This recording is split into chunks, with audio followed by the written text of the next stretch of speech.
তরুর দৌড়ে যাওয়ার শব্দ কানে আসতেই সেখান থেকে সরে আসে। এরপর একটা টাওয়াল নিয়ে ওয়াশরুমে ঢুকে যায়। প্রায় মিনিট 30-এর মতো লাগিয়ে ফ্রেশ হয়। একবারে শাওয়ার নিয়েই বেরিয়েছে। মাথা ব্যথা কমার নাম নেই। তবে মাথা ব্যথার জন্য কোনো পেইন কিলার নেই নাতুরাগ। ঘুমালে এমনিতে ঠিক হয়ে যায়। তাই আলমারি থেকে একটা ট্রাউজার আর টি শার্ট নিয়ে পরে টাওয়ালটা শুকাতে দিয়ে আবার গিয়ে শুয়ে পড়ে।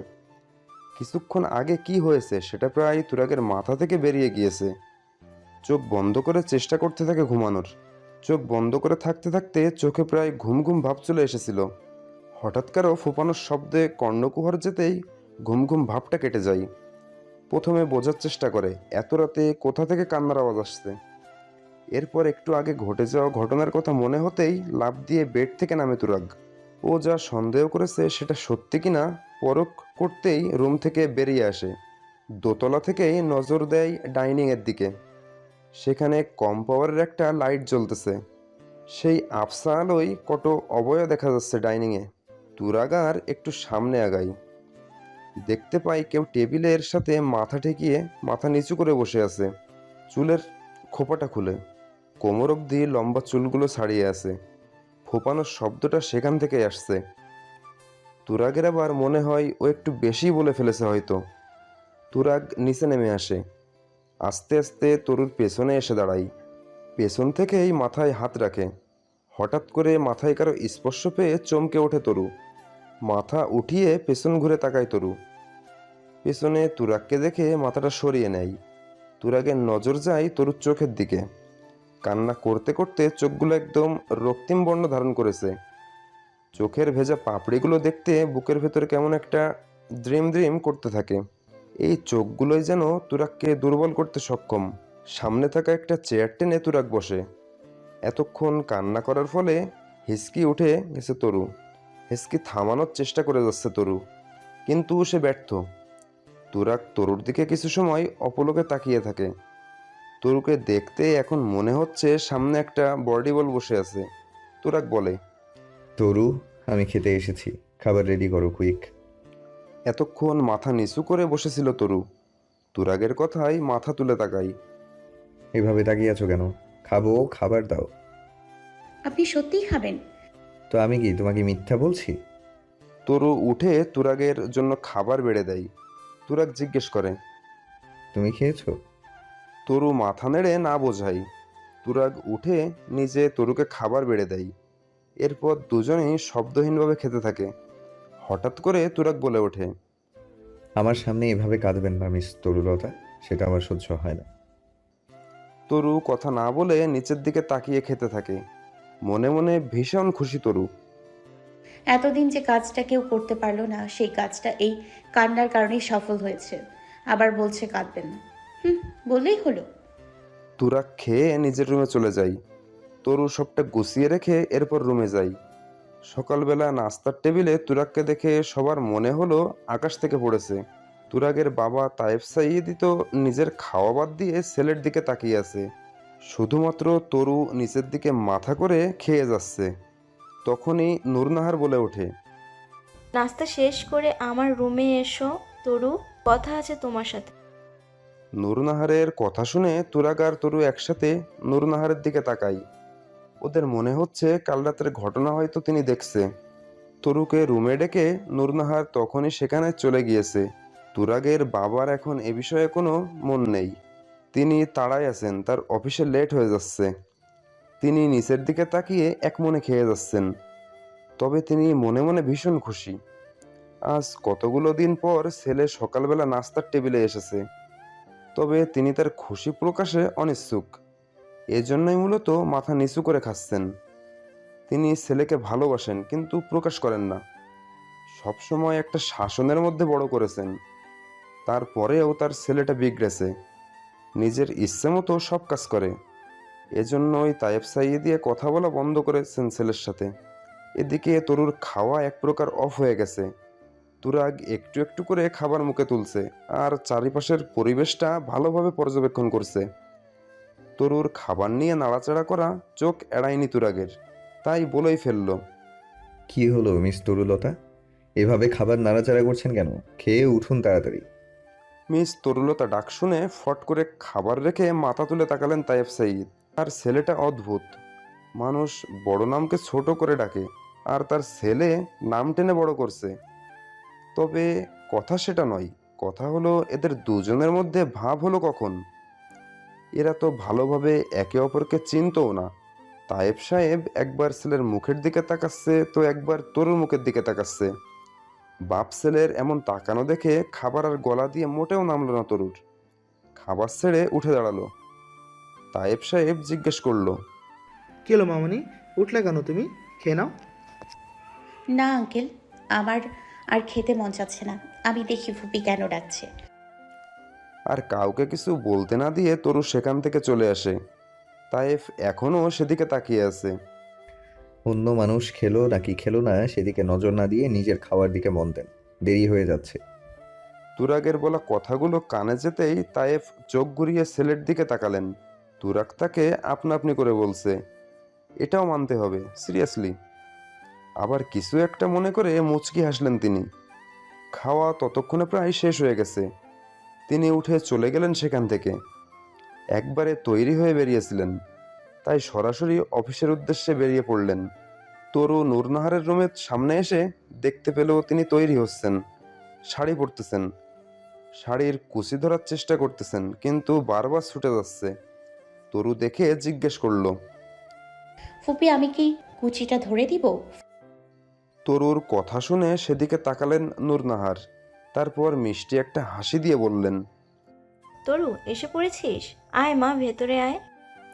তরু ভেতরে ঢুকে নূরনাহারকে শাড়ি পরতে সহায়তা করে। তিনি শাড়ি পরা কমপ্লিট করে ড্রেসিং টেবিলের সামনে বসলেন। এদিকে তরু এখনও কনফিউজ হয়ে সেখানেই দাঁড়িয়ে আছে। ওর ফুপি কি ওকে শাড়ি ঠিক করতে ডাকছিল? ও কি এখন চলে যাবে? বুঝতে না পেরে সেখানে দাঁড়িয়ে পায়ের নখ দিয়ে মেজে খোঁটাতে থাকলো। তারপর সাহস করে ফুপিকে জিজ্ঞেস করলো, ফুপি তুমি কি বের হবে এখন? হ্যাঁ। আমি কি চলে যাব এখন? না, তোমার সাথে কথা আছে, অপেক্ষা করো। তরু আর কোনো কথা না বলে আবার চুপচাপ দাঁড়িয়ে রইল। নূরনাহার তার হাতের কাজ শেষ করে একবার খাটের কর্নারে বসলেন। তরুকে বললেন বসার জন্য। নূরনাহার বলার সাথে সাথেই তরু তার পাশে বসলো। তরু, আমি তোমাকে কিছু কথা জিজ্ঞেস করব। যা জিজ্ঞেস করব সত্যি কথা বলবে আশা করি। জি ফুপি, আমি চেষ্টা করব সত্যিটা বলার। যাক, খুশি হলাম। তরুর তো হার্টবিট ফাস্ট হয়ে গেছে ইতিমধ্যে। তখনই হার্টকে আরো দ্রুত গতিতে বিট করাতে নূরনাহার বলে উঠলেন, তরু, তুমি কি তুরাগকে পছন্দ করো? হুট করে এটা কেমন প্রশ্ন ভেবে উঠতে পারে না তরু। তরুর মনে এখন তহমিনার বলা সেই কথাগুলো ঘুরপাক খায়। তহমিনা প্রায় দিনই বলতো, তোদের বাড়ির একটা মানুষরেও আমি ঠিকঠাক বুঝি না, এদের মাথায় কখন যে কি ঘরে বলা মুশকিল। তরুকে চুপ থাকতে দেখে নূরনাহার আবার জিজ্ঞেস করলো, কি হলো, চুপ করে গেলে যে? না ফুপি, কি বলো তুমি এগুলো? আমি তুরাগ ভাইকে পছন্দ করতে যাব কেন? আমিও তো সেটাই ভাবছি, কিন্তু যে তুরাগকে এতদিন বলে ও ডাইনিংয়ে আনতে পারলাম না, সে কেন তোমার কথাই শুনলো? এটার উত্তর তো তরু নিজেও জানে না। এখন ফুপির কথার কি জবাব দিবে? কিছু তো একটা বলতে হবে। এভাবে থতমত করলে ফুপি আবার কি না কি ভাববে। কাল রাতে তাদের কেলোর কীর্তি যে ফুপির নজর এড়ায়নি সেটা শিওর তরু। তাই বলল, ফুপি, তুরাগ ভাইয়ের জন্য তুমি যে কান্নাকাটি করো এটা আমার ভালো লাগছিল না। তাই চেয়েছিলাম সে যেন এরকম বাহিরের খাবার না খায়, এতে তো তারও শরীর খারাপ হবে, এই জন্য একটু চেষ্টা করেছি। তাহলে কান্না করেছিল কেন এভাবে? ফুপির এক একটা প্রশ্নে তরুর আত্মারাম খাসা ছাড়া হবার জোগাড়। ফুপি, তুরাগ ভাই আমাকে বকেছিল সেজন্যই কান্না পেয়ে গেছিল। তুমি যেসব ভাবছো মোটেও সেরকম কিছু না। সেটা হলেই ভালো। তুমি তো তোমার বাবাকে চেনো, আর সে তুরাগের জন্যই তোমাকে এই বাসায় আসতে চাচ্ছিল না। আমি জোর করেছি। তুমি যাই করো ভেবে চিন্তে করবে। ভাইয়ের কাছে আমার মাথা হেট করো না। জি ফুপি, মনে থাকবে। আচ্ছা, আমি একটু বের হব। ফিরতে ফিরতে সন্ধ্যা হবে। তুরাগও হয়তো একটু পরে বেরিয়ে যাবে। তুমি দরজা ভালোভাবে দরজা লাগিয়ে দিয়ে বসে থাকবে। আজকে বোধহয় মেয়েটাও আসবে না, ফোন করেছিল, তার নাকি শরীর প্রচণ্ড খারাপ। জি ফুপি, তুমি চিন্তা করো না। আচ্ছা এখন নিজের রুমে যাও। ফুপি বলে গিয়েছিল তুরাগ কিছুক্ষণ পর বেরিয়ে যাবে, কিন্তু 11টা বেজে গেছে, এখনও রুম আটকে বসে আছে। তরু ড্রয়িং রুমে বসে অনেকক্ষণ অপেক্ষা করছিল তুরাগের বেরিয়ে যাওয়ার, কিন্তু 2 ঘন্টা পার হওয়ার পরেও বের হলো না। তখন তরু সেখান থেকে নিজের রুমে চলে গেল। প্রায় 2টো বাজতে চলেছে। পেটের মধ্যে খিদের জন্য ইঁদুর দৌড়াদৌড়ি শুরু করেছে। এখন তো কিছু খাওয়া প্রয়োজন, তবে ফ্রিজে একজন এর খাবার আছে। তুরাগকে না সেধে তরু একা কিভাবে খাবে, তাই না খেয়ে বসে আছে। এমন সময় দরজায় টোকা পড়ে। তরু ভেতর থেকে জানতে চাই, কে বাইরে? আমি। আমি কে? উফ, আমি তুরাগ। দরজা খুলো। কি ব্যাপার তুরাগ ভাই, আপনি এখানে? তোমার ফুপ্পি কোথায়? কেন, আপনি জানেন না সে বাইরে গিয়েছে? কি বলো, কখন গেছে? সকালেই গেছে। এখন ক্ষুধা লেগেছে, খেতে দাও। ফুপি আপনার জন্য খাবার রেখে যায়নি? সে কি জানে নাকি আপনি দুপুরে খাবেন? বরং আপনি কি বাসায় খান নাকি? খান তো বাইরে, আজ জাননি কেন? তরু উঠে গিয়ে দরজা খুলে দিল। তুরাগের হুঁশ হয় এতক্ষণে। আসলেই তো, তাহলে এখন? মিস তরুলতা তৈরি হয়নি। কি? আমি আমি কেন তৈরি হব? আমি বলেছি তাই। আমি যাব না আপনার সাথে। তরুলতা, আমাকে জোর করতে বাধ্য করবেন না বলে দিচ্ছি। ভালোই ভালোই নিজেকে চেঞ্জ করে নাও, নয়তো কিন্তু আমি চেঞ্জ করিয়ে দিব বলে দিচ্ছি। আমার কথা কিন্তু নড়চড় হয় না। তুরাগের কথা শুনে তরুর চোখ বড় হয়ে গেল। তরু মনে মনে বলে, এ ছেলে বলে কি এগুলো? ঠোঁট কাটা ছেলে একটা। এভাবে একটা মেয়ের সাথে কেউ কথা বলে? নির্লজ্জ। 5 মিনিট টাইম, শুধু ড্রেস পরে বের হও। কোনো আটা ময়দা মাখবে না, তাহলে কাচ্চি কপালে জুটবে না বলে দিচ্ছি। Only 5 minutes. হুকুম করে চলে গেলেন। তরু ভাবনায় পড়ে গেল। ওর কি এখন তুরাগের কথা শোনা উচিত নাকি উচিত না? আচ্ছা, একটু আগে যা বলে গেল, যদি সত্যি সত্যি সেটা করে? বাসায় তো কেউ নেই। না বাপু, কোনো রিস্ক নেওয়া যাবে না। তরু সত্যি সত্যি কোনো সাজগোজ করেনি, শুধু একটা গাউন পরে আর চুলটা ঠিক করে বেরিয়ে গিয়েছে। সামনে 2 প্লেট কাচ্চি নিয়ে তরু আর তুরাগ দুজন বসে আছে। দুজনের মধ্যে কোনো কথা নেই। তরুর মনে হঠাৎ একটা প্রশ্নের উদয় হলো, করবে নাকি করবে না। এভাবে করতে করতেও কিছু সময় পার করে দিল। তারপর মনে অনেক সাহস সঞ্চয় করে জিজ্ঞেস করলো, আচ্ছা তুরাগ ভাই, আপনার গার্লফ্রেন্ড নেই? না মানে আপনি তো সিঙ্গার মানুষ, কত ফ্যান ফলোয়ার আপনার, তারা কেউ আপনাকে প্রপোজ করেনি? তরুর কথা শুনে তুরাগের চোখ লাল হয়ে যেতে থাকে। কণ্ঠ হঠাৎ গম্ভীর হয়ে গেল। বলল, মিস তরু, আপনি আপনার লিমিটের মধ্যে থাকেন। আপনি এখনো যথেষ্ট ছোট। আপনার সাথে একটু ফ্রি হয়েছি মানে এই নয় আপনি পার্সোনাল বিষয় নিয়ে কথা বলবেন। তুরাগের হঠাৎ তরুলতা থেকে তরু বলা, তারপর আপনা আপনি বলাই তুরাগের মুখের দিকে তাকিয়ে রইল তরু। তুরাগ সাইয়েদি ভাইয়া ও তার গার্লফ্রেন্ডের সাথে এক রেস্টুরেন্টে লাঞ্চ টাইমে। এই ক্যাপশনে তুরাগ আর তরুর টেবিল সহ পাশের টেবিলে বসা একটা ছেলে একটা ফটো পোস্ট করেছে। ছেলেটা মেবি ব্লগার। তাড়াহুড়ো করে সেই ফটোটা তার ফ্যান ফলোয়ারদের মাঝে ছড়িয়ে গিয়েছে। তুরাগের ফ্যানরা অনেকদিন যাবৎ তুরাগকে হন্য হয়ে খুঁজছে, কিন্তু তুরাগ এক প্রকার সবকিছু থেকে নিজেকে হাইড করে রেখেছিল। আজ সুযোগ পেয়ে অনেক ফ্যান ফলোয়াররা একটু সময়ের ভিতর এসে ভিড় জমিয়েছে সেই রেস্টুরেন্টে। এক একজন এক এক রকম প্রশ্ন করে যাচ্ছে। ভাইয়া, আপনি এখন আর গান করবেন না কেন? এটা কি সত্যি আপনার গার্লফ্রেন্ড? কেউ কেউ এই ভিড়ের মধ্যেও অটোগ্রাফ চেয়ে বসছে। তুরাগ আপাতত এদের সাথে কথা বলতে অনিচ্ছুক, তবে তারা তো নাছোড়বান্দা। তুরাগ এতক্ষণে বুঝতে পারে কি ভুলটা করে ফেলেছে। হঠাৎ তুরাগের নজর যায় তরুর দিকে। মেয়েটা ভয়ে কেমন চুপসে গেছে। এত এত মানুষের হামলে পড়াটা ঠিক স্বাভাবিকভাবে নিতে পারছে না মেয়েটা। মনে মনে হাসে তুরাগ। এই মেয়েটা উপরে উপরে যত চঞ্চল, এখন দেখো কেমন ভয় পেয়ে আছে। তুরাগ নিজের চেয়ার ছেড়ে উঠে দাঁড়ায়। অমনি সামনে থাকা লোকগুলো তাকে আরো ঘেরাও দিয়ে ধরে। সবার একটাই কথা। তুরাগ ভাইয়া, এভাবে প্রশ্ন এড়িয়ে চলে যাবেন না প্লিজ, আমরা জানতে চাই। তুরাগ কথা না বলে এগিয়ে গেল তরুর সামনে। এতগুলো লোকের ভিড়ে হাত বাড়িয়ে দিল তরুর দিকে। তরুও পরিচিত মানুষের হাত পেয়ে আঁকড়ে ধরল। তুরাগও অতি সন্তর্পণে নিজের হাতের মাঝে তরুর হাত নিল। তরু ও তুরাগের সাথে পা মিলিয়ে সামনে এগোতে থাকে। এই লোকগুলোকে ঠেলাঠুলো সামনে যাওয়াই ওদের জন্য কষ্টসাধ্য ব্যাপার। তুরাগ শক্ত করে তরুর হাত ধরে রেখেছে, আর তরুও পেছন পেছন যাচ্ছে আর মনে মনে বলতেছে, এ কেমন যন্ত্রণা ভাই, কোনো জায়গায় গিয়ে শান্তি নেই। এদের পেছনে সব জায়গায় মানুষ লেগেই থাকে, তার থেকে আমরাই বরং বেশ ভালো আছি। হঠাৎ তুরাগের থেমে যাওয়ার সাথে সাথে তরুর পাও সেখানে থেমে যায়। তরু চারিদিকে চোখ বুলিয়ে বুঝতে পারে ওরা এক মুহূর্তে রেস্টুরেন্টের সামনে অবস্থান করতেছে। তরু চোখ বুলিয়ে সবাইকে দেখতেছিল। এতদিন পর তুরাগকে সামনে পেয়ে অনেকেই বেশ এক্সাইটেড। তুরাগ ফোন বের করে প্রান্তকে ফোন দিল। প্রান্ত, যেখানে আর যে অবস্থায় থাকিস না কেন, এই মুহূর্তে রেস্টুরেন্টের সামনে চলে আয়। কেন, কোনো সমস্যা? আমি একা হলে সমস্যা ছিল না, কিন্তু সাথে মামুর মেয়ে আছে, আর এই পাবলিকের ভিড়েও ভয় পাচ্ছে। ওকে বাসায় ড্রপ করে দিবি তুই, এদিকটা আমি সামলে নিতে পারবো। তুরাগ ফোন কেটে ফোনটা পকেটে রাখলো। এরপর সামনে থাকা লোকগুলোর দিকে তাকালো। তারপর বলতে লাগলো, কি যেন বলছিলেন আপনারা? এটা আমার গার্লফ্রেন্ড কি না? আপনাদের কি কমন সেন্স নেই?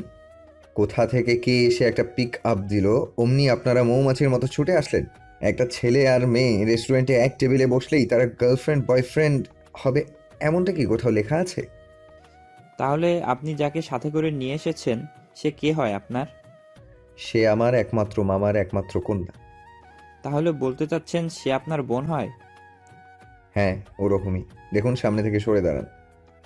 ভাইয়া প্লিজ গানের ব্যাপারে কিছু বলেন। দেখুন, আমি গানটা কন্টিনিউ করছি না, তার মানে তো এই নয় যে আমি গান ছেড়ে দিয়েছি। এই মুহূর্তে আমি এসব নিয়ে কথা বলতে আগ্রহী নই, প্লিজ। দূরে প্রান্তকে বাইক নিয়ে দাঁড়িয়ে থাকতে দেখে তরুকে নিয়ে সেদিকে পা বাড়ালো তুরাগ। গাড়ির চাবিটা প্রান্তকে দিয়ে বলল, প্রান্ত, ওকে বাসায় পৌঁছে দে, আর বাইকের চাবি দে আমাকে, আমি বাইক নিয়ে যাচ্ছি, কাজ আছে আমার। প্রান্ত পকেটে হাত ঢোকালো। তুরাগ ভেবেছিল চাবি হয়তো পকেটে, কিন্তু প্রান্ত চাবি বের না করে একটা মাস্ক বের করলো। এটা কি? আরে ভাই, একটা মাস্ক পরে বের হলেতেই আজ এই সমস্যায় পড়তি না। ধন্যবাদ, আর মনে ছিল না আমার। আচ্ছা। সন্ধ্যায় ফেরার কথা ছিল নূরনাহারের, কিন্তু সে দুপুরের দিকেই চলে আসলো। বাসায় এসে লক করা দেখে এক্সট্রা চাবি দিয়ে ভেতরে এসেছিল, কিন্তু বাসায় এসে দেখলো বাসা একদম খালি, বাসায় কেউ নেই। তুরাগকে নিয়ে তার যত চিন্তা নয়, তিনি চিন্তা করছেন তরুকে নিয়ে। মেয়েটা এই শহরে নতুন, কোথায় না কোথায় গেল, এখন কি হবে? মেয়েটার কাছে তো একটা ফোনও নেই যে তিনি ফোন করবেন। তুরাগকে ফোন দিয়েছিলেন, কিন্তু তুরাগ ফোন তোলেনি। চিন্তায় মাথা ভারী হয়ে যাচ্ছে নূরনাহারের। এই ছেলে মেয়েগুলোকে নিয়ে আর পারা গেল না। তিনি রুমের এ মাথা থেকে ও মাথা পায়চারি করে যাচ্ছেন। এমন সময় দরজার কলিং বেল বেজে উঠল। নূরনাহার এক প্রকার দৌড়ে গেলেন দরজা খোলার জন্য। তিনি ভেবেছিলেন হয়তো তরু একাই, তাই দরজা খুলতে খুলতে বলতে লাগলেন, তুই যে এভাবে বের হয়ে গেলি, যদি কিছু হয়ে যেত। দরজা খুলে তরুকে প্রান্তর সাথে দাঁড়িয়ে থাকতে দেখে চুপ করে গেলেন নূরনাহার। প্রান্ত বলল, আরে আন্টি, আপনার ছেলে ওকে নিয়ে গিয়েছিল, ও একা যায়নি, শুধু শুধু টেনশন করছেন। ওহ আচ্ছা, ভেতরে এসো বাবা। না আন্টি, একটু তাড়া আছে, বুঝতেই পারছেন নির্বাচনের সময় এগিয়ে আসছে। তা তোমার গণধর বন্ধু কোথায়? ওকে নিয়ে গেলে তো পৌঁছে দিল না কেন? ওর একটু কাজ আছে আন্টি, আমাকেও এখন যেতে হবে। চা কফি খেয়ে যাও। না আন্টি, অন্যদিন। আচ্ছা এসো, কিন্তু এখন তো আর আসোই না বাবা। আসবো আন্টি, আজ আসি। ভালো থাকবেন, আল্লাহ হাফেজ। আল্লাহ হাফেজ। প্রান্ত যাওয়ার পরে দরজা আটকে ভেতরে আসতে না আসতেই ফোনটা তার নিজস্ব শব্দে বাজতে শুরু করলো। নূরনাহার তরুর সাথে কথা বলবেন তা আর পারলেন না। ফোনটা চোখের সামনে ধরলে সেখানে ভাই লেখাটা জ্বলজ্বল করছে। দেখে দেরি না করে ফোনটা রিসিভ করলো নূরনাহার। আপা, কি হচ্ছে এসব? আরে কি হচ্ছে না বললে বুঝবো কিভাবে? তরুর ভালোর জন্য ওকে তোমার ওখানে পাঠালাম, আর এখন ওর নামে এসব কি শুনছি? এত না পেছিয়ে সরাসরি বললেই তো পারিস। ও তোমার ছেলের গার্লফ্রেন্ড হলো কবে? এসব কি নিউজ দেখছি সোশ্যাল মিডিয়ায়? কি হয়েছে আমি কি বুঝতেছি না, আমাকে দে তো দেখি। দিচ্ছি দেখো, আর যদি এরকম কিছু আমার নজরে আসে তাহলে তো ওকে তোমার কাছে রাখা পসিবল হবে না। তোমাকে ভরসা করে থাকতে দিচ্ছি, কিন্তু এমনিতেই এদিক চিন্তার শেষ নেই আমার, তার উপর ওকে নিয়ে এক্সট্রা চিন্তা নিতে পারছি না আমি। তুমি দেখো আপা। ফোন রাখো, দেখছি আমি। দুই পাশের সোফায় দুজন বসে আছে, দুজনই নীরব, কারো মুখে কোনো কথা নেই। তরু মাথা নিচু করে বসে আছে। নীরবতা ভেঙে নূরনাহার বলল, আজ কেন বেরিয়েছিলি? তোকে তো আমি বলেছিলাম বাসায় থাকতে, তাই না? আজ যদি না বের হতি তাহলে কি এমন একটা পরিস্থিতিতে পড়তি? সরি ফুপি, আর এমন হবে না। তরু তো পড়েছে মহাবিপদে। ছেলে হুমকি দিয়ে দিয়ে যায়, সেখানে গিয়ে পড়ে আরেক পরিস্থিতিতে। আর এখন আবার ছেলের মা ধমকাচ্ছে, এদিকে বাবা ফোন দিয়ে ঝাড়ি দেয়। উফ, যাওয়াটাই ভুল হয়ে গেছে আজকে। নূরনাহার আর তেমন কিছু বললেন না। আজ যা হয়েছে এতে তরুর দোষ দেখতে পাচ্ছেন না তিনি। পুরোটাই একটা মিসআন্ডারস্ট্যান্ডিং। আমাদের চোখ দিয়ে আমরা যা দেখি তা সর্বদা সত্যি হয় না, কিন্তু তা পাবলিক বুঝলে তো কাজে লাগতো। প্রতিদিন রাতে ঘুমানোর আগে মেয়ের রুমে একবার এসে মেয়েকে দেখে যাওয়াটা তহমিনার প্রতিদিনকার রুটিনের মধ্যে একটি ছিল। এখনও তার ব্যতিক্রম হয় না। মাঝে মাঝে ভুল করে তরুকে ডেকে ফেলেন, আবার মেয়ের রুমে চলে যান। আজ রাতেও ভুলবশত একবার উকি দিলেন মেয়ের রুমে, কিন্তু সেখান ফাঁকা দেখে বুকটা ধক করে উঠল। আজ সারাদিনে একটাবারের জন্য কথা হয়নি মেয়েটার সাথে। এখন মনটা খুব করে চাচ্ছে মেয়েটার সাথে কথা বলতে, কিন্তু এত রাতে ননদের ফোনে ফোন দিবে বিষয়টা তার কাছে ভালোও লাগতেছিল না। মন আর বিবেকের সাথে যুদ্ধ করে অবশেষে বিবেক মনের কাছে হেরে গেল। সে ফোন দিয়ে বসলো ননদের নম্বরে। প্রথমবার বেজে ওঠার পরেই ফোন রিসিভ হলো। স্বস্তির নিঃশ্বাস ফেলল তহমিনা। যাক, আপাতা হলে ঘুমাননি। কিন্তু তার চিন্তাকে উল্টো করে দিয়ে ওপাশ থেকে পুরুষালী কণ্ঠ ভেসে এলো। হ্যাঁ মামি বলো। তোরা তুমি? এটা তো আপার নাম্বার। হ্যাঁ, আম্মু ফোনটা ড্রয়িং রুমে রেখেই ঘুমোতে চলে গেছে। ও আচ্ছা, আমি একটু তোর সাথে কথা বলতে ফোন দিয়েছিলাম। ও, তোমার মেয়ে জেগে আছে বোধ হয়, তারাও ডেকে দিচ্ছি। বেশ অনেকক্ষণ কথা হলো মা মেয়ের মাঝে। কথার এক পর্যায়ে তরু জানতে চাইলো, আচ্ছা আম্মু, একটা কথা জিজ্ঞেস করব? হ্যাঁ কর।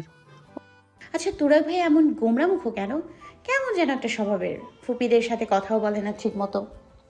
ও আসলে সেদিন মিথিলার অ্যাক্সিডেন্টের পরই এমন চেঞ্জ হয়ে গিয়েছে। কি বলো আম্মু? সেই যে মিথিলা আপু ছিল, উনি অ্যাক্সিডেন্ট করেছিল? কি বলো এগুলো? আমি তো জানি না এগুলো। তোমরা আমাকে এগুলো কখনো বলোওনি। আপনার সব প্রশ্নের উত্তর আমি দিব মিস তরুলতা। তবে আপনি বলুন, আপনার আমাকে নিয়ে এত হেডেক কেন? হঠাৎ পেছনে তাকিয়ে তুরাগকে দেখে চমকে যায় তরু। তুরাগ এখন আবার এ রুমে কেন এসেছে? ওর আম্মু যদি ফোনে তুরাগের কণ্ঠ শুনে ফেলে তাহলে বা কি ভাববে? এত রাতে একটা মেয়ের ঘরে আসতে আপনার বিবেকে বাঁধলো না তুরাগ ভাই? তরুর কথা শুনে তুরাগ কোনো উত্তর না দিয়ে রুমের মধ্যে এগিয়ে আসলো। তুরাগকে এভাবে আগতে দেখে তরু কান থেকে ফোনটা নামিয়ে ফেলেছিল, তবে জায়গা থেকে এক পাও নড়ল না। তুরাগ ঠিক তরুর বরাবর দাঁড়ালো। তাদের মাঝে অল্প কিছু দূরত্ব বিদ্যমান। তুরাগ মাথাটা নিচু করলো। তরু ফট করে মাথাটা সরিয়ে নিল, কিন্তু বেশি দূর যেতে পারল না। এর আগেই কানের পাশে ফিসফিস করে কারো কথা কানে বাজতে লাগলো। ভয় পাবেন না মিস তরুলতা, আপনার মনটা বড্ড বেশি নির্লজ্জ, তাই অল্পতেই উল্টাপাল্টা ভেবে ফেলে। আপনার প্রতি আমার কোনো ইন্টারেস্ট নেই, বুঝেছেন? আর কি বললেন, বিবেকে বাঁধেনি আমার? কাল গভীর রাতে যখন আমার রুমে গিয়েছিলেন তখন আপনারা করলে কোনো দোষ নেই, শুধু আমরা করলেই অন্যায়। এটা তো ঘোর অন্যায় মিস তরুলতা। এতটুকু বলে কানের কাছ থেকে সরে আসলো তুরাগ। তারপর কণ্ঠস্বর ছেড়ে একটু জোরেই বলল, না, বাঁধেনি। মামি ফোনের লাইন কেটেছে? না, আম্মু লাইনেই আছে। কথা শেষ করে নিচে আসবেন মিস তরুলতা। ক্ষুধা লেগেছে প্রচুর, বাহির থেকে খেয়ে আসিনি। ফুপিকে বলেন। আম্মু শুয়ে পড়েছে। আচ্ছা, আসছি আমি। তুরাগ আর কথা না বলে যেভাবে এসেছিল সেভাবেই চলে যায়। তরু তখনও স্ট্যাচু হয়ে সেখানেই দাঁড়িয়ে আছে। কেমন একটা অদ্ভুত অনুভূতি হচ্ছে। এখনো মনে হচ্ছে কানের কাছে কথাগুলো বাড়ি খাচ্ছে। কান অনেক সেনসিটিভ একটা অঙ্গ। আর এই বেটা খাবিস কানের কাছে ফিসফিস করে কথা বলে সব সময়। হঠাৎ তরুর খেয়াল হলো তহমিনা বেগম এখনো লাইনে। তরু তাড়াহুড়ো করে আবার ফোন কানে তোলে। হ্যাঁ আম্মু, আছো? তুরাগ এসেছিল তোর রুমে? হ্যাঁ আম্মু, ক্ষুধা লাগছে নাকি তার। ফুপি ঘুমিয়ে পড়েছে, তাই আমাকে ডাক দিল। একটু আগে ফোন দিতে এসে আমাকে সজাগ দেখে গিয়েছে, তো তাই। সে তো আমি শুনতেই পেলাম, কিন্তু আপা যতটুকু বলেছিল তুরাগ নাকি বাসায় খায় না। এখন খাই আম্মু। ও আচ্ছা আচ্ছা, তোর পপিকে বিরক্ত করিস না, ওকে খাবার তুলে দে, আমি রাখলাম। আর ফুপির দিয়ে ফোন দিস মাঝে মাঝে। জি আম্মু, ভালো থেকো। তরু ফোনের লাইন কেটে ফোনে হাত নিয়েই নিচে নামছিল। তুরাগ ততক্ষণে ডাইনিংয়ে গিয়ে বসেছে। তরু ফোনটা রেখে একটা চেয়ার টেনে তুরাগের ঠিক বরাবর অপর পাশের চেয়ারে। তুরাগ মাথা নিচু করে আছে ফোনের স্ক্রিনের দিকে তাকিয়ে। কি যেন দেখছে। তরু সেদিক থেকে নজর ফিরিয়ে প্লেটে খাবার তোলায় ব্যস্ত হয়ে পড়ল। তুরাগ কথায় চোখ ঘুরিয়ে তরু তার দিকে তাকাই। তুরাগ ফোনটা টেবিলের উপর রাখতে রাখতে বলে, আমাকে একদিন খাবার টেবিলে আনার জন্যই কি ওই দিন কান্নার নাটক করেছিলেন মিস তরুলতা? আমি যাতে আমার জেদের কাছে হার মানি, এটাই আপনার উদ্দেশ্য ছিল, তাই না? কি বলছেন আপনি এসব? আমি এমনটা করতে যাব কোন দুঃখে? তাহলে আজকে কেন খাবার রেডি করে বসেছিলেন না? তরুর মেজাজ খারাপ হয় তুরাগের কথা শুনে। তরু কি এর চাকরি করে নাকি যে প্রতিদিন ওনার জন্য রাত জেগে খাবার নিয়ে বসে থাকবে? মনের কথা মুখ ফসকে বলেও ফেললো। কেন, আমি কি আপনার বেতনভুক্ত কর্মচারী নাকি যে প্রতিদিন আপনার জন্য বসে থাকবো? ও আচ্ছা, এই কথা। তাহলে সমস্যা নেই, কাল থেকে বাহিরেই খাবো, কি বলেন? তরু বুঝলো মুখ ফসকে ভুল জায়গায় ভুল কথাটা বলে ফেলেছে, তাই বলল, না না তুরাগ ভাই, আপনি এমনটা করবেন না, তাহলে ফুপি অনেক কষ্ট পাবে।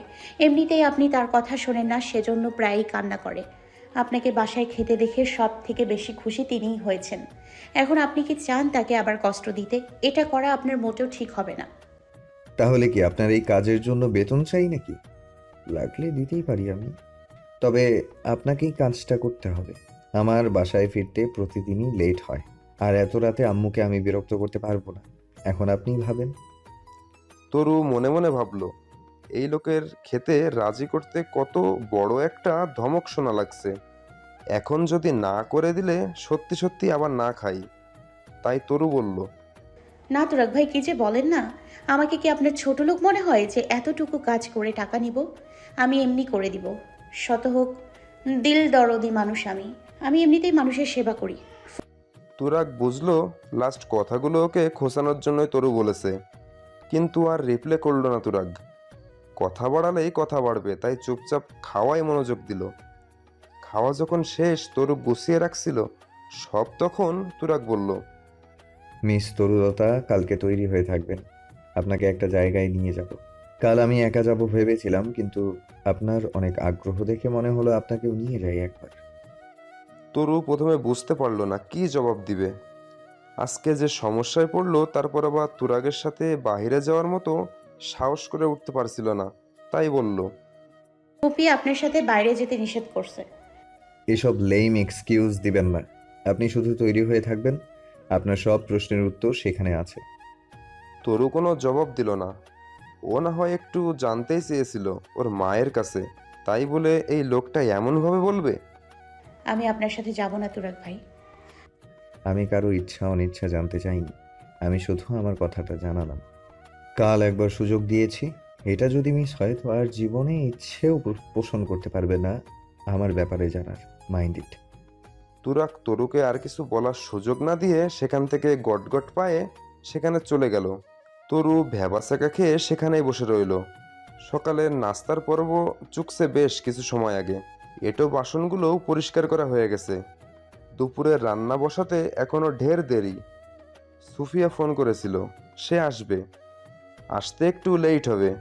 তবুও বারবার করে বলে দিয়েছে নুরনাহার যেন কাজে হাত না লাগাই, যা থাকে সব এসেও করবে। মেয়েটা বড্ড পছন্দ করে নুরনাহারকে।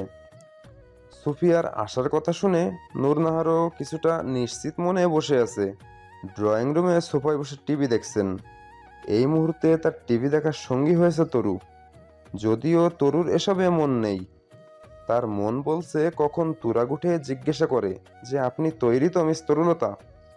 কিন্তু তরু তো এখন তৈরি হয়নি, আর ফুপিকে বা কি বলে রাজি করাবে। তাই চুপচাপ 2 পা সোফার উপর তুলে গুটিসুটি মেরে বসে আছে। নুরনাহার অবশ্যই বেশ কিছুক্ষণ আগে লক্ষ্য করেছে যে তরু এভাবে গুটিসুটি হয়ে বসে আছে। তবুও তরুকে বেশ ঘটাতে গেলেন না এই মুহূর্তে। হঠাৎ সেখানে আগমন ঘটে তুরাগের। নুরনাহার টিভি থেকে চোখ সরিয়ে ছেলের দিকে তাকাই। তুরাগ একদম তৈরি হয়েই নিচে নেমেছে। আজ আর ফর্মাল ড্রেস নয়, একটা টি শার্ট আর জিন্স প্যান্ট পরা। নুরনাহার বুঝলেন আজকেও তাহলে তার ছেলের অন্য কোথাও যাচ্ছে বলে বের হচ্ছে। কিন্তু এই মুহূর্তে তুরাগ যদি নিজে না বলে তাহলে আগ বাড়িয়ে জিজ্ঞাসা করবেন না তিনি, তাই চুপ করে রইলেন। তুরাগই আগে কথা বলল। আম্মু, আমি একটা কথা বলতে এসেছি, রাখবে? বলো। তুরাগের স্বাভাবিক কথা শুনে ভেতরে ভেতরে খুশি হয়ে গেলেন নুরনাহার, কিন্তু বাইরে সেটা চেপে রেখে বললেন, হ্যাঁ, কি বলবে বলো। আম্মু, আমি একটু ঢাকার বাইরে যাচ্ছি। ঢাকার বাইরে যাচ্ছে শুনেই বুকটা ধক করে উঠল নুরনাহারের। তার মন বলছে তুরাগ সেই মেয়েদের বাসায় যাবে আবার। নুরনাহার কিছু বলবে তার আগেই তুরাগ বলে, আমি একা যাব না, তরুকে সাথে নিয়ে যেতে যাচ্ছি। আশা করছি তুমি আপত্তি করবে না। তরু যেতে রাজি হয়েছে। তুরাগের কথা শুনে তিনি তরুর দিকে তাকালেন। তরু নিচের দিকে তাকিয়ে আছে। নুরনাহার বুঝলেন তরু যেতে চাই, তবুও তার মন সাই দিচ্ছে না। তুরাগ বলে উঠল, ওহো আম্মু, চিন্তা করো না। তোমার আদরের ভাতিজিকে যেভাবে নিয়ে যাব ঠিক সেভাবেই ফেরত দিব। তবে রাস্তার ময়লায় কালো হয়ে গেলে সেই দায় কিন্তু আমার না। তুরাগের কথা শুনে তরু চোখ ছোট ছোট করে তুরাগের দিকে তাকাই। সোজাভাবে কথা বলতে পারে না নাকি পেঁচিয়ে কথা বলে রক্তে মিশে আছে। নুরনাহার জানতে চাইলেন। তুমি কি মিথিলাদের বাসায় যাবে? এবার তুরাগ আর কোনো জবাবই দেয় না। নুরনাহার যা বোঝার বুঝে যায়, কিন্তু তিনি এটা বুঝতে পারছে না যে তুরাগ তরুকে কেন নিয়ে যেতে চাই। তরুকে কেন নেবে? আমাকে সেখানে যেতে নিষেধ করা হয়েছে, কিন্তু অনেকদিন সেখানে যাই না, তাই একটু খোঁজ খবর নেওয়াটা জরুরি। আমি একা গেলে আমার উপর রেগে যাবে, তবে তরুকে দেখলে কিছু বলবে না তাই। নুরনাহার আর কিছু বললেন না।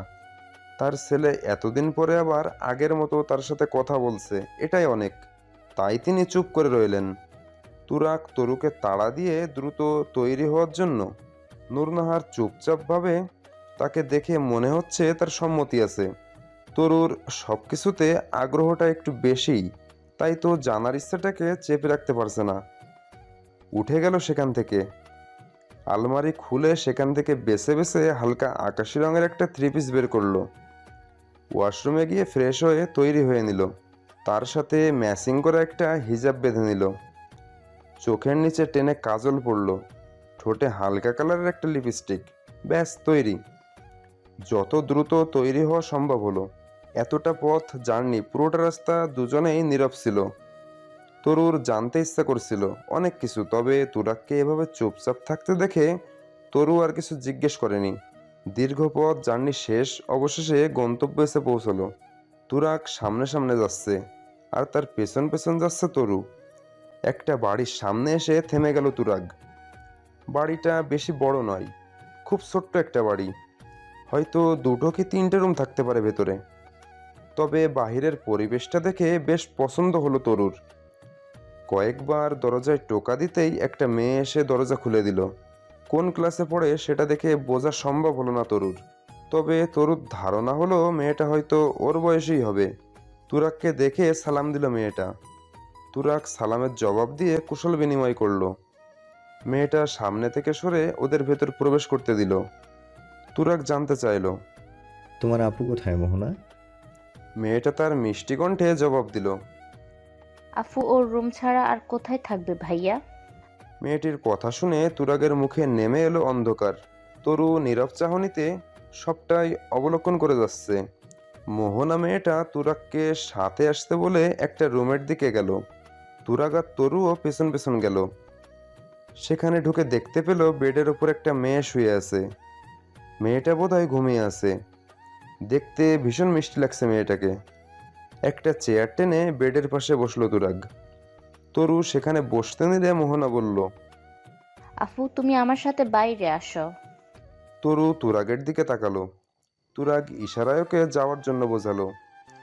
দ্বিমত করলো না তরু। মোহনার সাথেই বেরিয়ে এলো। দরজা অবধি এসে একবার পেছনে ঘুরে তাকালো। দেখতে পেল তুরাগ সেই ঘুমন্ত মেয়েটির মাথায় হাত বুলিয়ে দিচ্ছে। তৎক্ষণাৎ চোখ ঘুরিয়ে নিল তরু। কেন যেন এ দৃশ্য দেখতে মন সায় দিল না তরুকে। দ্রুত পায়ে বের হয়ে এলো সে রুম থেকে। ছাদের রেলিং ঘেঁষে দুই রমণী দাঁড়িয়ে আছে। একজন বাহিরে তাকিয়ে প্রকৃতি বিলাসে বিভোর, অপরজন প্রকৃতি বিলাসকারিণী রমণীকে খুঁটিয়ে খুঁটিয়ে দেখায় ব্যস্ত। হঠাৎ প্রকৃতি থেকে চোখ ফিরিয়ে মোহনার দিকে নজর দিল তরু। মোহনা তখনও এক নজরে তাকিয়ে আছে। তরু জিজ্ঞেস করলো। আপনি মোহনা তাই না? জি। আপনি এভাবে কি দেখছেন মোহনা আপু? আমাকে আপু বলতে হবে না, হয়তো আমরা সেম এজ হব। আর দেখছিলাম কি শুনবে? হুম। জানো তোমার চোখ দুটো না একদম আমার আপুর মতন, কত মিল দুজনের। কি বলছো আপু? সত্যি, ওখানে বেডে শোয়া দেখলে না, ওটাই আমার আফু। তার নাম কি? সে কি, তুমি আপুর নাম জানো না, অথচ আপুকে দেখতে চলে এসেছো? আসলে তুরাগ ভাই আমাকে নিয়ে এসছে, আমি তেমন কিছুই জানি না। ও আই সি। তুরাগ ভাইয়া কি হয় তোমার? আমার ফুপির ছেলে। আচ্ছা, তোমার আপুর নামটা তো বললে না? আমার আফুর নাম মিথিলা। আপু কি অসুস্থ? এভাবে ভরদুপুরে শুয়ে আছে কেন? তরুর কথার প্রতি উত্তরে দীর্ঘশ্বাস ছাড়ল মোহনা। তারপর বলল। আফুর জীবন তো এখন বিছানায় শুয়ে শুয়েই কাটে। মানে বুঝিনি, একটু পরিষ্কার করে বলো তো। তুমি সত্যি কিছু জানো না? সত্যিই জানি না আমি, আমাকে কখনো কেউ এসব ব্যাপারে বলেনি। আপির দুটো পায়ের একটা পাও নেই। কথাগুলো বলতে গিয়ে মোহনার চোখ ভিজে উঠছিল। কথাগুলো দলা পাকিয়ে আসছিল গলার কাছে। তরু সামনে এগিয়ে গিয়ে মোহনার হাত ধরল। তরুর হাতের ওপরে টুপটাপ দু ফোঁটা নোনা জল পড়ল। এই মুহূর্তে তরুরও ভীষণ খারাপ লাগলো। কিছুক্ষণ আগেও কেমন একটা রাগ রাগ হচ্ছিল মেয়েটার ওপর।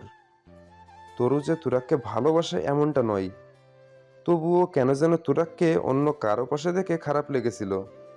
তবে সেই হিংসের রেশটুকু এখন খারাপ লাগায় রূপ নিল। তবে জানার আগ্রহটুকু কোনোভাবেই দমিয়ে রাখতে পারল না। মোহনার হাত চেপে ধরে সামনের দিকে এগোলো। ছাদের এক কর্নারে একটা দোলনা বসানো, সেখানে গিয়ে বসলো দুজন। মোহনা ততক্ষণে নিজেকে সামলে নিয়েছে। তরু আসার পর ওদের দুজনকে ছাড়া আর কাউকে দেখতে পায়নি তারা। জানতে চাইলো। আচ্ছা, তোমাদের সাথে আর কেউ থাকে না? হ্যাঁ, আম্মু থাকে, অবশ্যই তিনি দিনে থাকেন না। দিনের বেলায় তাকে তার অফিসে যেতে হয়। তিনি কি চাকরি করেন? আসলে আপুর ওরকম পরিস্থিতিতে বাবা মেনে নিতে পারেননি। তিনি ছিলেন হার্টের পেশেন্ট, হার্ট ব্লক হয়ে মারা গিয়েছেন তিনি। এরপর বাবা যে অফিসে চাকরি করতেন সেই অফিসে আম্মুকে একটা কাজের ব্যবস্থা করে দেয়া হয়েছে। এভাবে আমাদের সংসার চলতেছে। আচ্ছা, তুমি আমাকে বলো না সবটা। মোহনা মনে মনে ভাবলো। মিথি আপু তো ঘুমোচ্ছে, সে যতক্ষণ নিচ থেকে না জাগবে ততক্ষণ তুরাগ ভাইয়াও ডাকবে না। সেটা অনেক সময়ের ব্যাপার, ততক্ষণ না হয় পুরনো স্মৃতিচারণ করা যাক। মিথিলা খুবই হাস্যোজ্জ্বল এবং চঞ্চল প্রকৃতির মেয়ে ছিল, আর গান ছিল ওর সব থেকে বেশি পছন্দের বেশ কয়েকজন সিঙ্গারের তালিকায় তুরাগ সাইদিও ছিল। তুরাগ ভাই তখন ফেমাস একজন সিঙ্গার। আফু যখন অনার্স দ্বিতীয় বর্ষের ছাত্রী ছিল তখন ওদের কলেজে একটা প্রোগ্রাম হয়েছে। কিসের প্রোগ্রাম আমি ঠিক জানি না, তবে বেশ বড় করে জমকালো আয়োজন করা হয়েছিল। গান পরিবেশনের জন্য ইনভাইট করা হয়েছে তুরাগ সাইদি ভাইয়াকে। আপু খুব এক্সাইটেড ছিল, পছন্দ সিঙ্গারকে সামনে থেকে দেখতে পাবে সেই ভেবে। সাদা মাটা চলাফেরা করা মেয়েটা হুট করে সাজা সেদিন বেশ সুন্দর লেগেছিল। আম্মু সেদিন আপুর চোখের নিচ থেকে একটু কাজল নিয়ে ঘাড়ে লাগিয়ে দিয়েছিল, বলেছিল কারো নজর না লাগুক, কিন্তু কাজটা হয়নি, নজর তো লেগেছিল তুরাগ সাইদি ভাইয়ার। তিনি স্টেজে বসে লক্ষ্য করেছিলেন আপুকে, তবে সেদিন কিছু বলা সম্ভব হয়নি। কিন্তু পরে তিনি ঠিক আপুকে খুঁজে বের করেছিলেন। একটা গিফট বক্স পাঠিয়ে দিয়েছিল আমাদের ঠিকানায়। উপরে ফেরকের ঠিকানা দেয়া ছিল না, তাই প্রথম আমরা কেউ বুঝতে পারিনি যে বক্সে কি ছিল। ভিতরে ছিল নীল রঙের একটা শাড়ি, এক মুঠো কাচের চুড়ি, এক পাতা টিপ বেলি ফুলের গাজরা, আর ছিল নীল রঙের একখানা চিরকুট। চিরকুটে ঠিক কী লেখা ছিল সেটা আজও আমার অজানা। আফুকে দেখতাম সেটা খুব যত্নে রেখে দিত। আমি তখন অনেকটাই ছোট, তবু এতটুকু বুঝতাম গিফটগুলো যে দিয়েছে সে নিশ্চয় বেশ রোমান্টিক। এরপর কেটে গেল বেশ কয়েকদিন। এরকম এক বসন্ত বিকেলে আফুকে দ্বিতীয়বারের মতো সাজতে দেখেছিলাম আমি। সে অপরিচিত ব্যক্তির দেয়া সমস্ত জিনিসগুলো দিয়ে সেদিন সযত্নে সেজেছিল। আম্মু থেকে পারমিশন নিয়ে বেরিয়েছিল বাসা থেকে। সেদিন বাসা থেকে হাসি মুখে বেরিয়েছিল। যখন ফিরে তখন চোখ মুখে খুশি যেন উপচে পড়ছে। বাসায় ফিরে আবেগে আপ্লুত হয়ে জড়িয়ে ধরেছিল সেদিন। সেদিন রাত্রে খাবার শেষ করে দুই বোন বসেছিলাম গল্পের আড্ডায়। আমি ছোট হলে সবকিছু শেয়ার করতো আমার সাথে। সেদিন আপু তুরাগ ভাইয়ের কথা জানিয়েছিল আমাকে, কিন্তু আমার মন বলেছিল তখন উল্টো কথা। ওকে আমি সেদিন বুঝিয়েছিলাম, আপু এই ভুলটা তুমি করো না, এদের মতন সেলিব্রিটিদের বিশ্বাস নাই। আজ তোমাকে ভালো লেগেছে তাই তোমার কাছে এসেছে, দুদিন পর নতুন কাউকে ভালো লাগবে, সেদিন তোমাকে ছুঁড়ে ফেলে দিবে, দেখো। সেদিন আপু আমাকে বেশ জোরে একটা ধমক দিয়েছিল আর বলেছিল, তুই ছোট মানুষ, তোর এসব বোঝার বয়স হয়নি। আচ্ছা, আপু নাকি তুরাগ ভাইয়ের চোখে ভালোবাসা দেখেছিল সেদিন। আসলে সেদিন আমিই ভুল ছিলাম, আপু ছিল সঠিক। তুরাগ ভাই সত্যি সত্যি আপুকে তার সর্বোচ্চ দিয়ে ভালোবেসেছে, তবে আপুর ভাগ্যে এত ভালোবাসা সয়নি। কথা বলতে বলতে মোহনার চোখ থেকে জল গড়িয়ে পড়ে। কিছু সময় থেমে যায় মোহনা। তরু আবার জিজ্ঞেস করে, তারপরে কি হয়েছিল? আমার তো মনে হচ্ছে তুরাগ ভাইয়া এখনো তোমার আপুকে ভালোবাসে। তাহলে তুরাগ ভাইয়ের ভালোবাসা ঠিকই ছিল, ওদের ভিতর সবকিছু ঠিকঠাকই ছিল, কিন্তু কাল হয়ে দাঁড়িয়েছিল আমাদের দরিদ্রতা। মানে? ওদের সম্পর্কে প্রায় 6 মাস হতে চলছিল। তখন একদিন তুরাগ ভাই আপুকে বলে সে আপুকে ভাইয়ের ফ্যামিলির সাথে পরিচয় করাতে নিয়ে যাবে। প্রথমে আপু রাজি ছিল না, পরে ভাইয়া জোরাজুরিতে রাজি হয়েছে। সেদিন যখন তুরাগ ভাই পরিচয় করে দিয়েছিল সেদিন সবাই হাসি মুখে মেনে নিয়েছিল। তুরাগ ভাইয়ের ছোট বোন আসে নাই, তুরফা আপু কোন ইউনিভার্সিটিতে যেন পড়ে। ওই আপু সেদিন ছুটিতে বাসায় এসেছিল। মিথিলা আপুর সাথে তুরফা আপুরও ভালো একটা সম্পর্ক হয়। ভাইয়ের গার্লফ্রেন্ড হিসেবে বেশ পছন্দ হয়েছিল মিথিলা আপুকে। সেদিন ভালোভাবে তুরাগ ভাইয়া আপুকে বাসায় পৌঁছে দিয়েছিল। এদিকে তুরফা আপুর সাথে মিথিলা আপুর ফ্রেন্ডশিপের গভীরতা দিন দিন বেড়ে যাচ্ছিল। এরপর আরো কয়েক মাস কেটে গিয়েছে। আপু আর তুরাগ ভাইয়া ফোনে কথা হতো, কিন্তু কখনো দেখা করতো না। এরপর সেমিস্টারের ব্রেকে তুরফা আপু বাসায় আসে। সে আপুর সাথে দেখা করতে চায়, তাদের বাসায় যাওয়ার জন্য রিকোয়েস্ট করে।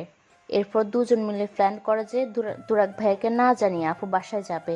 এরপর ভাইয়াকে সারপ্রাইজ দিবে, কিন্তু কে জানতো আপু নিজে সারপ্রাইজ হয়ে যাবে সেদিন।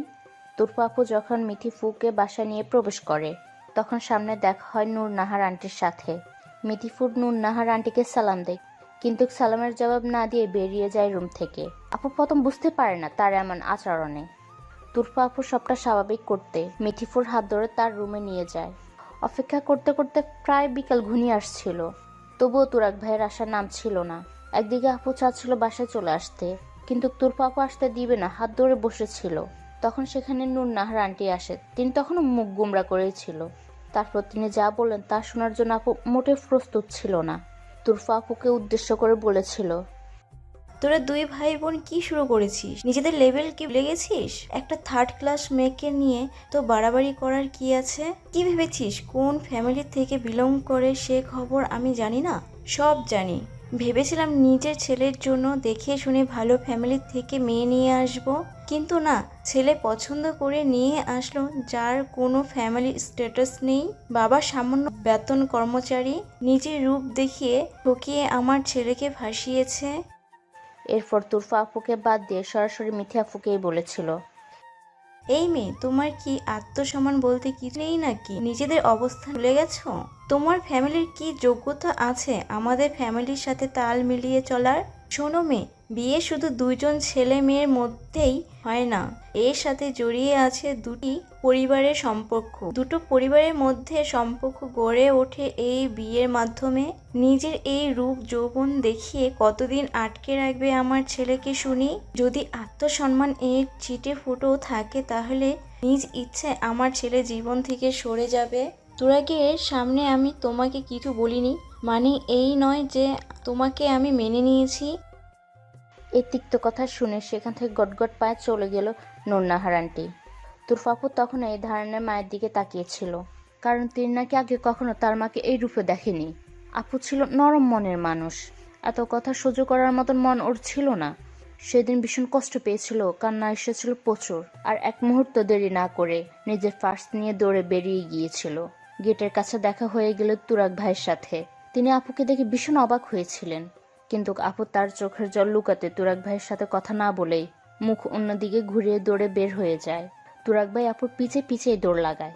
এটা দেখে আপু কোনো দিক না তাকিয়ে রাস্তার মধ্যে দিয়ে ছুটে যায়, কিন্তু ওদিক থেকে দ্রুতগামী ম্যাক্রো ছুটে আসা লক্ষ্য করেনি। মুহূর্তের মাঝে সমস্ত কিছু চোখের সামনে শেষ হয়ে যায়।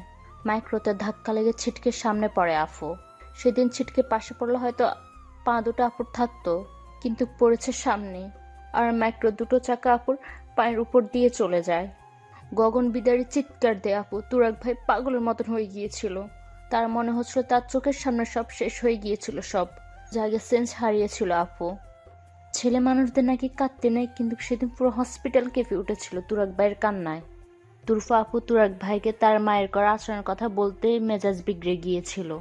মন চাচ্ছিল মাকে কড়া কোনো শাস্তি দিই, কিন্তু সেটা তো কোনোভাবেই সম্ভব না। তিনি যে গর্ভধারিণী, তার সাথে বেয়াদফি করাটাও মন সায় দিচ্ছে না। যে মাকে আদর্শ মানত সে মা এমন একটা কাজ করলো। মায়ের উপর কিছু বলতে না পেরে একের পর এক আঘাত করে যাচ্ছিলেন তিনি। সেদিন আমরা যখন হসপিটালে পৌঁছিয়েছিলাম তখন আপুর কাছে পৌঁছানো গেলেও তাকে সামলাতে হয়েছে। আফুর সেন্স ছিল না প্রায় 2 দিনের মতন। এর মধ্যেই ঘটে গিয়েছে আরো ভয়ঙ্কর দুর্ঘটনা। আমাদের মতন মধ্যবিত্ত পরিবারের মানুষের কাছে সম্মান অনেক বড় একটা জিনিস। আমার বাবা অনেক কষ্ট করে সম্মান অর্জন করেছিলেন। আপু এরকম করায় তার সম্মানে বেশ আঘাত লেগেছিল। এলাকায় তার যতটুকু সম্মান ছিল তা যেন মুহূর্তে ধূলিসাৎ হয়ে গিয়েছিল। নানান জন বাবাকে নানান কথা শোনাচ্ছিল, যেগুলো কর্ণপাত করা বাবার জন্য অসম্ভব হয়ে পড়েছিল। তিনি হার্ট অ্যাটাক করে বসেন। এদিকে আম্মু আর আমি দুজনই হসপিটালে আফুর কাছে। বাবার কাছে কেউ ছিল না, না ছিল হসপিটালে নেওয়ার কেউ। আমরা যতক্ষণে খবর পেয়েছি ততক্ষণ বেশ দেরি হয়ে গিয়েছে। বাবা আর আমাদের সাথে দুটো কথা বলা ফুরসত পাননি। তার আগে তিনি পাড়ি জমিয়েছিলেন না ফেরার দেশে। একটা ফোরন কাহিনী আমাদের পরিবারকে ভেঙে তছনছ করে দিয়েছে। আফুর যখন সেন্স ফিরে তখন আফুর কাছে তুরফা আপু ছিল। নূরনাহার আন্টি হয়তো তখন একটু অনুশোচনা হয়েছিলেন, এই জন্য তিনি গিয়ে মাঝে মাঝে দেখে আসতেন। বাবার লাশ দাফনের পরে আমরা আবার ছুটে গিয়েছিলাম ঢাকায় আফুর কাছে। এই কয়টা দিন যে আমাদের উপর কত ঝড় গিয়েছে সেটা একমাত্র উপরওয়ালাই জানে। তবে তুরাগ ভাইয়া তখন ডাল হয়ে আমাদের মাথার উপরে ছিলেন। আমরা গেলাম, দেখা করলাম আফুর সাথে। আপু আম্মুকে জড়িয়ে ধরে হাউ মাউ করে কেঁদেছিল। আম্মু বারবার আঁচলে চোখ মুছছিলেন। আপুর সামনে থাকলে ও তার ভেঙে পড়বে। তুরফা আপুর কাছে জানতে পারলাম আপুর সবার সাথে স্বাভাবিকভাবে কথা বললেও তুরাগ ভাইকে সে মোটেও সহ্য করতে পারছে না। আমাদের প্রথম বিশ্বাস হচ্ছিল না, কিন্তু পরে যখন তুরাগ ভাই আবার কেবিনে আসে আপু চিৎকার চেঁচামেচি করে তাকে দেখে। তুরাগ ভাইয়ের চোখে সেদিন ফুটে উঠেছে অসহায়ত্বের ছাপ। এখানে তার কি দোষ? মিঠিফু তার সাথে কেন এমন করছে সেটা কি অনুমান করতে পারছিলাম না। এরপর কেটে গেলে বেশ কিছুদিন। আপুকে বাসা আনার সময় হয়ে গিয়েছে। এর মধ্যে তুরাগ ভাইয়া আর আপুর সামনেই যেত না, সে দূর থেকে দেখে চলে যেত। আপু নিজেকে নিজেই সর্বদাই দোষারোপ করত, তার জন্য নাকি বাবা আজ বেঁচে নেই। আম্মু অনেক বুঝিয়েছে যে জন্ম মৃত্যুর উপর কারোর হাত নেই। তার সময় ফুরিয়ে গিয়েছে, আল্লাহ তাই তাকে তার কাছে নিয়ে গিয়েছে। তাও আপু বুঝতে চাইতো না। আপুকে বাসায় নিয়ে আসার বেশ কিছুদিন পরেই নূরনাহার আন্টি আর তুরফা আফু আমাদের বাসায় এসেছিল। প্রথম ভেবেছিলাম হয়তো আফুর খোঁজ খবর নিতে এসেছে, কিন্তু পরে শুনি যে তিনি আফুকে সব সময়ের জন্য তার বাসায় নিয়ে যেতে এসেছে। যদিও আমার আম্মুর মনে মনে ক্ষোভ ছিল নূরনাহার আন্টির জন্য, কিন্তু তার এমন অনুশোচনা আম্মুর মনটাকে কিছুটা নরম করে নিয়েছিল। আম্মু বলেছিল, দেখেন আপা, আজ এই ঘটনাটা তো আমার মেয়ের সাথেও হতে পারতো, তখন কি আমি ওকে ফেলে দিতাম? নূরনাহার আন্টির এত মিষ্টি মিষ্টি কথায় আম্মু প্রায় পটে গিয়েছিল। তবে যখন আফুর সাথে এই ব্যাপারে কথা বলতে যায়, ও সরাসরি না করে দিয়েছিল আম্মুকে। তখন নূরনাহার আন্টি নিজেই গিয়েছিলেন আফুকে বোঝাতে, কিন্তু আফু রাজি না হয়ে নূরনাহার আন্টিকে উল্টো জিজ্ঞাসা করেছিলেন, আপনার ছেলে আপনার সাথে রাগ করে আছে তাই না? আফুর প্রশ্ন শুনে নূরনাহার আন্টির মুখ চুপসে গিয়েছিল। দেখেছেন আন্টি, আমি ঠিকই ভেবেছিলাম। নয়তো একটা পঙ্গু মেয়েকে আপনি আপনার বউ করতে চাচ্ছেন, বিষয়টা একটু হাস্যকর নয়? এখন ছেলের রাগ ভাঙাতে আমাকে বউ করবেন, এরপর ছেলে ঠিক হয়ে গেলে আবার আপনার আসল রূপ বেরিয়ে আসবে। আন্টি সেদিন চুপ করে গিয়েছিলেন। তার আসার উদ্দেশ্য ছিল ছেলেকে আবার আগের মতন করে নেয়ার। তবে আফু ছিল তার কথাই অনড়। উপরওয়ালা তার ভাগ্যে যা লিখেছেন তাই হবে, তবুও ওর বাসার বউ হয়ে যাবে না ও। নূরনাহার আন্টিকে আফু না করে দেয় আর আমাদের বাসায় না আসতে। এরপর তিনি আর কখনো আসেননি আমাদের বাসায়। তুরাগ ভাইকে বহুবার নিষেধ করেছেন আসতেন, তবুও আসে সে। তুরাগ ভাইকে দেখলেই চিৎকার চেঁচামেচি করে, কথা বলে না। আফু চায় তুরাগ ভাইয়া তাকে ভুলে যাক, কিন্তু সে নাছর বান্দা। এই যে আম্মু চাকরির ব্যবস্থা কিন্তু সেই করে দিয়েছে। আফুর চিকিৎসার খরচ তারই দেওয়ার। তবে আফু জানে না আমরা অনেক বুঝিয়েছি আফুকে, কিন্তু সে চায় না তুরাগ ভাইয়ের জীবন তার মতন ফুঙ্গু মেয়ে বিয়ে করে নষ্ট হয়ে যাক। এক্ষেত্রে তুরাগ ভাইকে দোষ দিতে পারি না আমরা। তিনি তার সাধ্য মতন যথেষ্ট চেষ্টা করেছেন। আজ তোমাকে ওদের সাথে বসতে না দিয়ে ছাদে কেন নিয়ে আসলাম জানো? এই কথাটা জানার জন্যই তো তরুর মন শুরু থেকে ছটফট করছিল, তাই ন্যানো সেকেন্ডও লস না করে জিজ্ঞেস করলো, কেন এনেছো? ওরা রুমকে এখন রণক্ষেত্র বানাবে। ওদের বিষয় ওদেরকেই বুঝতে নিতে দিলাম। ওরা দুজন নিজেরাই কথা বলে যদি সমাধান হয় তো ভালো না? ও আচ্ছা। আচ্ছা, অনেক সময় তো হলো, চলো নিচে যাই। আপু হয়তো এতক্ষণে ঘুম থেকে জেগে গিয়েছে। হুম। সিঁড়ি দিয়ে নামতে নামতেই তরু চিন্তা করে, এত কিছু হয়ে গেল অথচ দেখো ও কিছুই জানে না। ও কি এতটাই ছোট যে ওর আম্মু সবসময় সব কিছু থেকে ওকে দূরে দূরে রাখতো? তহমিনা অবশ্য সবসময় চেয়েছে তরু যেন লেখাপড়া ছাড়া অন্য কোনো দিকে মন না দেয়, কিন্তু এটা বুঝতে চাইতো না সবার প্রতিভা একরকম হয় না। এই যেমন ছোটবেলা থেকেই তরুর ঝোঁক ছিল আঁকাআঁকির প্রতি, ইচ্ছে ছিল আর্ট স্কুলে ভর্তি হবে, কিন্তু তহমিনা তাকে ভর্তি করিয়ে দিল জেনারেশন লাইনে। আবার লাইনে ওঠার পরে জোর করে সায়েন্স ধরিয়ে দিল। সারাদিন পড়ার টেবিলে আটকে রাখার চেষ্টা করলো, কিন্তু ফল তো সেই শূন্য। এখন তো কোনো দিকই হলো না। আসলে সন্তানদের যেসব বিষয়ে প্রতিভা রয়েছে সেগুলো যদি আরও একটু ভালোভাবে পরিচর্যা করা যায় তাহলে তার থেকে ভালো একটা ফলাফল পাওয়া সম্ভব। এটা না করে জোর করে মাথায় কিছু চাপিয়ে দিলে সেটার ফলাফল খুব একটা ভালো হয় না। চেঁচামেচির শব্দ শুনে ধ্যান ভাঙে তরুর। খেয়াল হয় এতক্ষণে ওরা মিথিলার রুমের সামনে চলে এসেছে, আর ভেতর থেকেই মিথিলাই তুরাগের সাথে চেঁচাচ্ছে, বারবার বলতেছে না করার পরেও এ বাসায় আসো কেন? আমাকে কি একটু শান্তিতে থাকতে দিবে না? তুরাগ চুপচাপ এখনো মাথার কাছে বসে আছে। তরু অবাক হয়ে তুরাগের দিকে তাকিয়ে থাকে। আজ যেন অন্য এক তুরাগকে দেখছে ও। সেদিন ভিড়ের মধ্যে যখন সযত্নে তরুর হাত ধরে লোকসমাগম থেকে বের করে আনছিল তখন থেকে তরু মনে মনে অন্য কিছু ভাবছিল। ওর মনে হচ্ছিল তুরাগ হয়তো অন্য নজরে দেখে। এখন নিজের ওপর নিজের ধিক্কার জানাই, মনে মনে আওড়াই।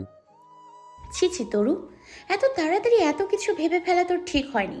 তুরাগ ভাইকে দেখ কি সুন্দর তার ভালোবাসার মানুষের পাগলামি সহ্য করে যাচ্ছে। কেউ মন থেকে ভালো না বাসলে এটা করতে পারে? তুরাগ ভাই হয়তো মামাতো বোন ভেবেই কেয়ার করেছে, আর তুই কি নাচ্ছি? তরুকে দরজার সামনে দাঁড়িয়ে থাকতে দেখে মিথিলা আলতো হাতে চোখ মুছে নেয়। এরপর তরুকে ভেতরে যাওয়ার জন্য ডাক দেয়। মিথিলার ডাক শুনে তরু পা বাড়ায় ভেতরের দিকে। তুরাগ বেডের যে পাশে বসা তার অপোজিট সাইডে গিয়ে দাঁড়ায় তরু। মিথিলা ওকে বসতে বলে। মিথিলার কথা অনুসরণ করে তরু ও মিথিলার বেডের কর্নার ঘেঁষে বসে। তরুর দিকে তাকিয়ে মিষ্টি একটা হাসি দেয় মিথিলা। তরুর বেশ পছন্দ হয় মিথিলাকে। কি সুন্দর হাসি! মিথিলা দেখতেও খুব মিষ্টি। তুমি তরু তাই না? মিথিলার মুখে তরু নাম শুনে একটু অবাক চোখে তাকায় তরু। মিথিলা ওর নাম কি করে জানলো? এরপর তুরাগের দিকে তাকাই, ভাবে হয়তো তুরাগ ভাই বলেছে। মিথিলা বিষয়টা লক্ষ্য করে বলে, তার দিকে তাকিয়ে লাভ নেই, সে তোমার কথা বলেনি। আমি তোমাকে অনেক আগে থেকেই চিনি। কি বলছো আপু? কিভাবে চিনো? তুলফা আমাকে দেখিয়েছিল। আর কি বলেছিল জানো? ওর যদি আরেকটা ভাই থাকতো তাহলে নাকি তোমাকে আমার যা বানিয়ে দিত। এই কথাটা বলে একটু জোরেই হেসে দেয় মিথিলা।